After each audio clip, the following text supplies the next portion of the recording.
Magandang buhay mga ka-update, narito ang weather update ngayong Martes, December 2, 2025. Sa Luzon, maaraw at mainit sa umaga hanggang hapon, lalo na sa Metro Manila at Central Luzon. Pero tulad ng mga nakaraang araw, may chance pa rin ng localized thunderstorms bago maggabi dahil sa warm and humid conditions. Sa Northern Palawan, aasahan ang pinakamalakas na ulan pagdating ng gabi, habang sa ibang bahagi ng Palawan ay posibleng umulan na rin sa hapon. Sa Visayas, magkakaroon ng pag-ulan sa umaga at hapon, lalo na sa Southern Negros Oriental bago mag-sunset. Pagsapit ng gabi, uulan din sa Bohol, Cebu, at mga Samar provinces.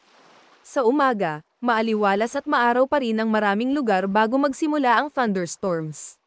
Sa Mindanao, maaraw at mainit mula umaga hanggang hapon. Ngunit tulad nitong linggo, may thunderstorms sa late afternoon at evening, partikular sa Northern Mindanao, Davao Region, at ilang bahagi ng Zamboanga Peninsula.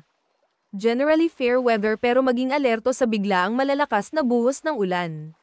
Huwag kalimutan mag-follow sa ating page and i-share ating video para updated ka lagi sa lagay ng panahon.